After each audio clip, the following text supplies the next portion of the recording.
Hello students, very good morning to all of you. In today's class we are going to read about the distribution of ocean and continent again. हमने ये chapter पहले भी पढ़ा है. इस chapter में main 3 theory है, जिसमें से एक थ्योरी है वो कल हमने पढ़ी थी और आज हम पढ़ेंगे मूवमेंट ऑफ इंडियन प्लेट. सो कल जो 3 थ्योरी हम अभी कंप्लीट कर चुके हैं, उनमें पहली थ्योरी थी continental drift theory.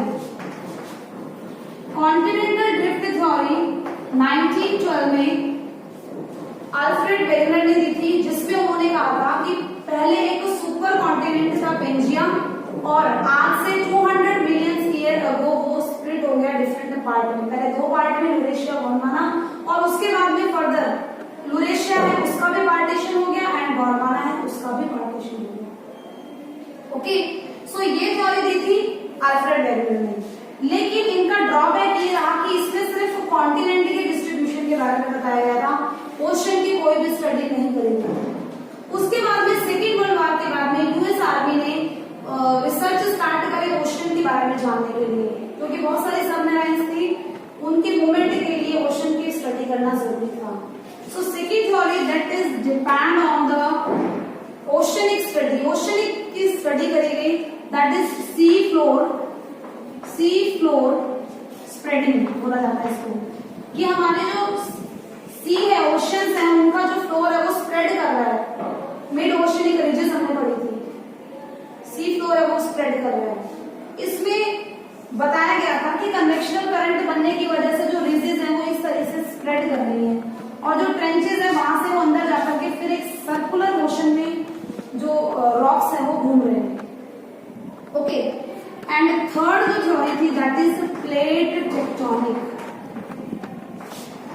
Plate tectonic theory 19 ये सी फ्लोर स्प्रेडिंग थ्योरी में एक तो 1930 में आर्थर होम्स ने दी थी और एक हेस ने भी दी थी. बाद में हेस ने भी इसको एक्सटेंड करा था कि जो मिड ओशनिक रीजन है इनका मूवमेंट हो रहा है. प्लेट टेक्टोनिक थ्योरी 1967 में मॉर्गन, मैकेंजी एंड पार्कर, इन तीनों साइंटिस्ट ने ये थ्योरी दी थी और इन्होंने ये कहा था कि वो कॉन्टिनेंट नहीं है जिसकी मूवमेंट हो रही है, बल्कि वो लिथोस्फीयर की प्लेट्स हैं. लिथोस्फीयर की प्लेट्स है मीन्स जो हमारा अर्थ क्रस्ट है उसके नीचे लिथोस्फीयर के पीसेस हैं और वो पीसेस कहाँ घूम रहे हैं. हमने ये पढ़ा था कि ये क्रस्ट है और ये मेंटल है. मेंटल का जो अपर पार्ट है इसे हमने एस्टेनोस्फीयर कहा था कि ये जो एस्टेनोस्फीयर है इसके ऊपर फ्लोट कर रही है ये छोटे छोटे पीसेस जिन्हें हमने प्लेट्स का नाम दिया है. तो जब नीचे से प्लेट खिसकेगी तो ऊपर का कॉन्टिनेंट है वो भी उसके साथ साथ चलेगा. तो ये प्लेट टेक्टोनिक थ्योरी में बताया गया. प्लेट टेक्टोनिक थ्योरी की 3 बाउंड्री हमने बताई थी, convergent boundary, divergent boundary and transform boundary. जब 2 टेक्टोनिक प्लेट एक दूसरे के पास में आती है they make the convergent boundary. जब एक दूसरे से दूर अपोजिट डायरेक्शन में जाती है दैट इज डाइवर्ज हो गई है, डाइवर्जेंट बाउंड्री. एंड जब एक दूसरे के साथ वो पैरेलल चलती है या तो सिमिलर हॉरिजॉन्टली फॉर्म में या फिर वो अपोजिट डायरेक्शन में चलती है, this is called transform boundary. Okay, so ये 3 थ्योरी हम पढ़ चुके थे. Now today we will continue the movement of Indian plate. Indian plate की पोजीशन पहले क्या थी, आज वो कहां पहुंच चुकी है और उसमें ये जो मूवमेंट है ये क्यों हुआ है. This is the movement of, we call it movement of Indian plate. तो जब हमने टेक्टोनिक 7 मेजर इंडियन प्लेट्स पढ़ी थी, टेक्टोनिक प्लेट 7 मेजर थी एंड 22 माइनर थी. सो मेजर में एक प्लेट थी Indo Australian plate. So Indian plate is the part of the Indo Australian plate. कभी ऑस्ट्रेलिया से जुड़ा हुआ था हमारा इंडिया, लेकिन ड्यू टू सम रीजन है वो मूवमेंट करने लगा नॉर्थ की तरफ और जाकर के कहां पर स्टक हो गया, वो एशिया में आकर के फिट हो गया. अभी जो पूरी प्रोसेस है this is the called movement of Indian plate. So what was the location of our India millions years ago. Before we are talking about the millions year ago, पहले इंडिया कहां पर था. The Indian plate includes peninsular India and the Australian continent ocean.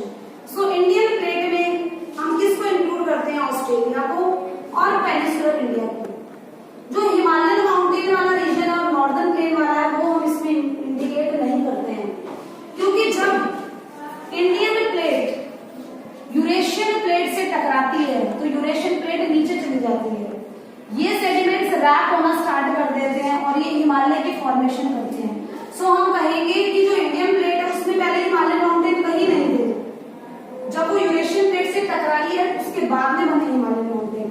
इसलिए Indian plate में हम peninsular India का हमारा जो पार्ट है पेनिसुलर इंडिया वाला, हम सिर्फ इसी पार्ट को इंक्लूड करते हैं। ठीक है, इसका अपर पार्ट है जो कि नॉर्दर्न बाउंड्री है हिमालयन माउंटेन को बाद में बनाना। The subduction zone along the Himalaya forms the northern plate boundary in the form of continent convergence।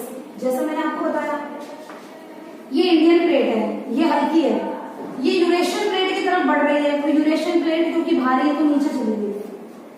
ये यूरेशियन प्लेट है और ये इंडियन प्लेट। दोनों प्लेट कौन सी है? कॉन्टिनेंटल है। दोनों ही कॉन्टिनेंटल है, इनमें से ओशनिक प्लेट तो कोई भी नहीं है, दोनों कॉन्टिनेंटल प्लेट है। और प्लेट जब एक दूसरे के पास में आते हैं तो क्या बोलते हैं? कन्वर्जेंट। क्या बोलते हैं? कन्वर्जेंट। सो हमने क्या बोला इसको? Continental convergence.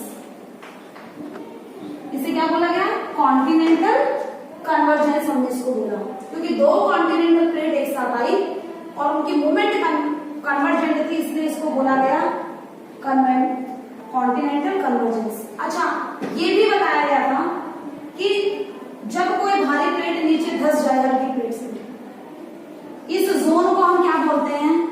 Subduction zone. Subduction zone, we called it subduction zone. अब यहां पर जो सेडिमेंट्स थे वो रैप होकर के हिमालयन माउंटेन की फॉर्मेशन कर रहे हैं। तो हिमालयन माउंटेन की फॉर्मेशन हो गई जब इंडियन प्लेट यूरेशियन प्लेट से टकराई। अब हम इंडियन प्लेट की बाउंड्री देखते हैं कि नॉर्थ में क्या है, ईस्ट में क्या है, वेस्ट में क्या है, साउथ में क्या है इसके। ओके, सो इंडियन प्लेट की नॉर्दर्न बाउंड्री तो हमने अभी बताई कि क्या बन गए हैं? हिमालयाज हैं तो नॉर्दर्न बाउंड्री बन गए। These are the Himalayas. Himalaya जब यूरेशियन प्लेट से टकराई, हिमालय से वो डेवलप हुए तो नॉर्दर्न बाउंड्री बना रहे हैं। अब ईस्ट में है राकिनयोमा माउंटेन। ईस्ट में Arakan Yoma, Myanmar. Well you remember neighbouring country Bangladesh और उसके साइड में फिर म्यांमार, जिसका पूरा नाम बर्मा भी है। सो यहाँ पर है राकिनयोमा माउंटेन, ये इसकी ईस्टर्न बाउंड्री बना रहे हैं। और नीचे अगर हम चले जाएं इंडिया में साउथर्न पार्ट में तो जावा तक है, जावा आइलैंड तक। तो राकिनयोमा माउंटेन एंड जावा तक है। और इसके यहाँ पर मिड ओशनिक रीजेस आती है, south western Pacific ocean. Pacific Ocean की यहाँ पर बाउंड्री आती है और यहाँ पर रिजेस भी मिलती है। तो इंडियन प्लेट के ईस्टर्न साइड में साउथ वेस्टर्न पैसिफिक ओशन है जो इसकी बाउंड्री बनाता है as a mid oceanic ridges. यहाँ पर मिड ओशनिक रिजेस पाए जाते हैं। तो जो रिजेस होती है जब सी को स्प्रेड करता है तो इनको हम स्प्रेडिंग साइट बोलते हैं। क्या बोलते हैं? Spreading site. तो ये स्प्रेडिंग साइट है पैसिफिक ओशन की। यहाँ पर स्प्रेडिंग साइट्स है, यहाँ पे राकिनयोमा माउंटेन है, यहाँ पर जावा ट्रेंच। क्लियर? और नॉर्थ में हिमालयाज की बाउंड्री बना रहे हैं। किसकी बात कर रहे हैं? इंडियन प्लेट की। The eastern margin is spreading side laying the east of Australia the form of oceanic region south western Pacific. The western margin, अगर हम वेस्ट की बात करें तो पाकिस्तान में किरथार माउंटेन है। पाकिस्तान में वेस्टर्न बाउंड्री की बात करेंगे, किरथार माउंटेन, पाकिस्तान की किरथार माउंटेन है, वो इंडियन प्लेट की वेस्टर्न बाउंड्री बनाते हैं। और भी अगर हम आगे चले जाएं तो यहाँ पर सऊदी अरेबिया है, यहाँ पर रेड सी है। अब रेड सी है, यहाँ पर सी की बात कर रहे हैं तो अगेन यहाँ पर स्प्रेडिंग साइट मिलती है। ईस्ट में भी स्प्रेडिंग साइट थी और वेस्ट में भी स्प्रेडिंग साइट है। किसकी? रेड सी में स्प्रेडिंग साइट है। ओके, और यहाँ पर मैकराना, सऊदी अरबिया में मैकराना माउंटेन भी है। मैकराना माउंटेन, किरथार माउंटेन, रेड सी, स्प्रेडिंग साइट। यहाँ पर स्प्रेडिंग साइट है। स्प्रेडिंग साइट का मतलब क्या होता है? जब ओशन में वोल्केनो इरप्शन हो रहा है तो जो रिजेस बन रही है माउंटेन वो फैलती हुई जा रही है, उन्हें तो हम स्प्रेडिंग साइट बोलते हैं। तो ईस्ट में भी है रेड सी की और सॉरी वेस्ट में भी है रेड सी की और ईस्ट में भी है पैसिफिक ओशन की स्प्रेडिंग साइट इंडियन प्लेट में। From the Red Sea south east word along the Chagos archipelago. Chagos archipelago एक आइलैंड है जो कि आपने अगर देखा हो, यहाँ पर श्रीलंका है, आप मैप देखते हैं ना वर्ल्ड का, यहाँ पर श्रीलंका है, देन यहाँ पर मालदीव है, लक्षद्वीप के नीचे मालदीव है, उसके नीचे चागोस आर्चिपेलागो ये आइलैंड है। तो ये साउदर्न ईस्ट में ये बाउंड्री बनाता है। कौन सा island? Chagos archipelago. Okay, the boundary between India and Antarctic plate is marked as the oceanic ridges divergent boundary. अब नीचे एक और ओशनिक ridges आएगी, एंटार्क्टिक ओशन की ridges आएगी और ये डाइवर्जेंट है क्योंकि इसकी मूवमेंट इधर की तरफ हो रही है। इंडियन प्लेट्स तो कहाँ नॉर्थ की तरफ खिसक रही है, जबकि ये एंटार्क्टिक प्लेट है ये नीचे की तरफ खिसक रही है। सो ये जो एंटार्क्टिक है इसको हम ओशनिक डाइवर्जेंट बाउंड्री बोलते हैं। ये ओशनिक रिज यहाँ पर मिल रही है, ये डाइवर्जेंट है क्योंकि दोनों क्या अपोजिट डायरेक्शन में जा रही है। जब एक डायरेक्शन में आती है कन्वर्जेंट, जब अपोजिट डायरेक्शन में जाती है divergent. Okay, so India was a large island of situated off the Australian coast. किसी टाइम पर इंडिया ऑस्ट्रेलिया कॉन्टिनेंट के साथ में जुड़ा हुआ था और ये आज से 225 मिलियन ईयर अगो की पहले की बात। ओके, सो ये तो हमारी इंडियन प्लेट थी। अब हमने समझ तो लिया इंडियन प्लेट कहां पर है, इसकी बाउंड्रीज हमने पढ़ ली, कौन सी डायरेक्शन में कौन सी बाउंड्री है, कहां पर स्प्रेडिंग साइड है, ये हमें लर्न करनी पड़ेगी। उसके बाद में नेक्स्ट बताया गया है कि अगर हम 225 मिलियन ईयर्स एगो पहले की बात अगर हम करें तो इंडिया है वो ऑस्ट्रेलिया, सपोज ऑस्ट्रेलिया यहाँ पर है, इंडिया इसके साथ में था, जबकि एशिया यहाँ पर था। तो एशिया और इंडिया को अलग करने वाला था टेथिस सी। टेथिस सी अलग कर रहा था इंडिया को और एशिया को। लेकिन जैसे जैसे टाइम बीतता गया वैसे वैसे इंडियन कॉन्टिनेंट ऑस्ट्रेलिया से अलग होकर के जुड़ गया, कहाँ जाकर? एशिया में। तो कैसे हुई ये movement? The Tethys Sea separated it from Asian continent about 225 million years ago. India is supposed to have started the northward journey about 200 million years ago. When you remember, जब हमने अल्फ्रेड वेगनर की theory पढ़ी थी 1912 की, तो उसमें हमने यही पढ़ा था कि 200 मिलियन ईयर अगो हमारी जो इंडियन प्लेट है वो नॉर्थ में जो पेंजिया है उसका क्या हो गया था? स्प्लिट हो गया था। पेंजिया के टुकड़े हुए थे 200 मिलियन ईयर अगो।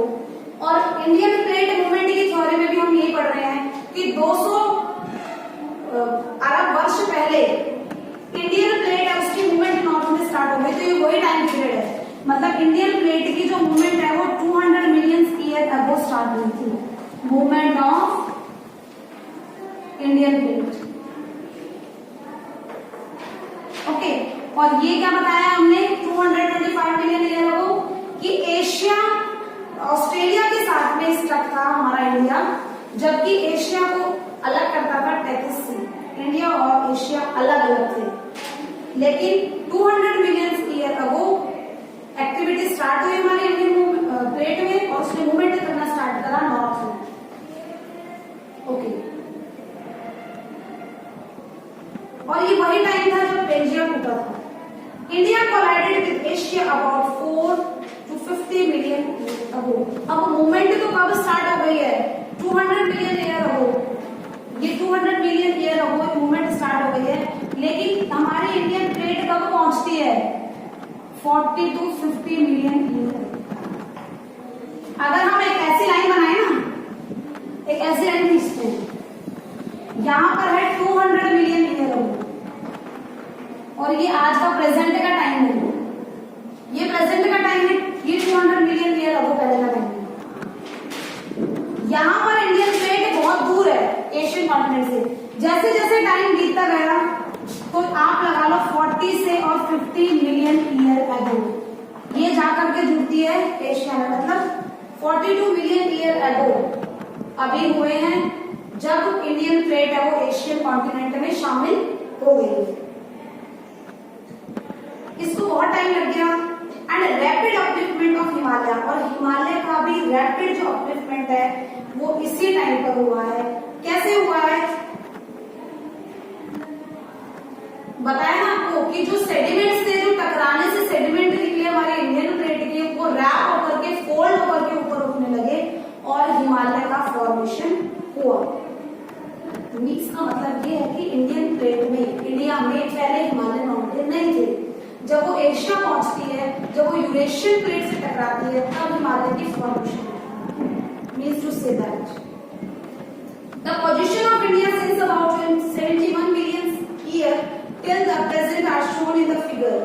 अब हमारी बुक में एक फिगर दिया हुआ है जिसमें हमें एक बताया कि 71 मिलियन ईयर अगो पहले इंडियन प्लेट कहां पर थी। तो इंडियन प्लेट बहुत ज्यादा near about 50 degree south latitude पर थी, और आज ये पहुंच चुकी है नॉर्दर्न लैटिट्यूड पे। पहले ये साउदर्न लैटिट्यूड पे थी। कॉन्सेप्ट ऐसे क्लियर होगा बेटा। Look at here, this is our earth, this is equator. अब इक्वेटर के ऊपर के जितने भी लैटिट्यूड है इनके साथ में हम एन पुट करते हैं। You know very well, in क्यों पुट करते हैं? ये नॉर्दर्न हेमिस्फीयर में, इसमें है नॉर्दर्न हेमिस्फीयर में। और 0 डिग्री के नीचे के जितने भी लैटिट्यूड है इनके साथ में हम ऐसे पुट करते हैं क्योंकि ये साउदर्न हेमिस्फीयर में। क्लियर की बात सभी को? तो 71 मिलियन ईयर एगो जो इंडियन प्लेट है वो यहां पर थी लगभग साउथ 50 डिग्री साउदर्न लैटिट्यूड पे थी, और धीरे धीरे धीरे धीरे ये कहां पहुंच गई है। अब कहां पर, अगर हम इंडिया का लैटिट्यूडनल एक्सटेंशन देखते हैं तो कितना है? 8 degree 4 minute north to 37 degree 6 minute north. अब ये यहाँ पे आ गई है। कभी ये इक्वेटर से नीचे हुआ करता था हमारा India. 71 million year ago till the present are shown. It also shows the position of Indian subcontinent and the Eurasian plate. 140 million years before the present, the subcontinent was located as the south में था, ये 50 degree south में। The two major plate were separated by, और ये दोनों plate Eurasian और Indian plate depth सी इनको अलग करता था। During the movement of Indian plate और यूरेशियन प्लेट से जब टकराई तो एक एक्टिविटी सबसे पहले हुई। हिमालयन माउंटेन बनने से पहले एक एक्टिविटी हुई। ये हमारी इंडियन प्लेट है और ये यूरेशियन प्लेट है। जैसे इंडियन प्लेट टकराती है यूरेशियन प्लेट से, तो इसके जो वीक जोन्स है ना, हमारे इंडिया के वीक जोन, जहां से जमीन बहुत ज्यादा वीक थी, वहां से लावा आउटपोर होना स्टार्ट हो गया। लावा निकल आया वहां से लावा ने आउटपोरिंग स्टार्ट कर दी। हमारा जो डेक्कन प्लेट्यू हम बोलते हैं, हमारे इंडिया एक पेनिसुलर प्लेट्यू रीजन है जो डेक्कन प्लेट्यू हम बोलते हैं इंडिया में। वो डेक्कन प्लेट्यू ऐसे ही बना जब इंडियन प्लेट यूरेशियन प्लेट से टकराई, तो जो वीक जोन था वहां से सारा लावा बाहर निकलने लगा और हमारे डेक्कन प्लेट्यू बोलते हैं। इंडिया में ब्लैक सॉइल मिलती है, बेसाल्ट से मिली है, लावा इरप्शन से मिली है। वो लावा कब इरप्ट हुआ था? वो लावा तभी इरप्ट हुआ था जब इंडियन प्लेट की टक्कर हो गई थी यूरेशियन प्लेट से। तो बहुत ज्यादा क्वांटिटी में लावा इरप्शन हुआ और उसके बाद में फॉर्मेशन स्टार्ट हुआ किसका? हिमालय का। तो हिमालय के फॉर्मेशन में काफी टाइम लगा। This starts somewhere about 60 million years ago, पहले की बात है ये, और ये काफी लंबा टाइम था। The subcontinent was still close to the equator from 40 million year ago thereafter, और उसके बाद में 40 मिलियन ईयर अगो हिमालय की फॉर्मेशन है वो स्टार्ट हो गई। और साइंटिस्ट तो यहां तक भी कहते हैं कि जो मूवमेंट है हमारी इंडियन प्लेट की वो अभी भी हो रही है, क्योंकि उन्होंने एग्जांपल देखे हैं जैसे कि हिमालयन माउंटेन है, उनकी जो हाइट है वो बढ़ रही है, चाहे कुछ सेंटीमीटर ही बढ़े, उनकी हाइट बढ़ रही है। हाइट कैसे बढ़ रही है? जब इंडियन प्लेट यूरेशियन प्लेट नीचे, इंडियन प्लेट यहाँ पर है, इंडियन प्लेट और खिसकने की कोशिश कर रही है आगे, तो हिमालयन माउंटेन और ऊपर बढ़ रहे हैं, अभी और कोलाइड हो रही है एक दूसरे से। सो हम कह सकते हैं कि जैसा हमने पहले पढ़ा था कि प्लेट की जो मूवमेंट है वो पास्ट से स्टार्ट हुई, प्रेजेंट में भी हो रही है और फ्यूचर में भी होगी। ऐसा प्लेट टेक्टोनिक थ्योरी में कहा गया। अब प्लेट टेक्टोनिक थ्योरी में कुछ फोर्सेस को भी रिस्पॉन्सिबल माना था कि कौन से फोर्सेस हैं कहां से फोर्स मिल रहा है इन प्लेट्स को खिसकने के लिए, तो हमने दो देखे थे। एक तो था रेडियो एक्टिव एलिमेंट, एक तो क्या था, रेडियो एक्टिव एलिमेंट्स है हमारे अर्थ के नीचे कुछ, और दूसरा हमारी अर्थ की ही रिसाइडल हीट है, रिसाइडल हीट।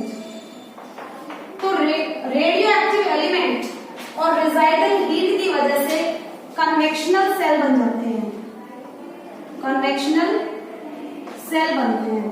कन्वेक्शनल सेल क्या करते हैं, मैग्मा को ऊपर की तरफ पुश करते हैं। हमने देखा था ना, हेस ने बताया था और आर्थर होम्स ने भी यही बताया था, दोनों में क्या डिफरेंस था देखो।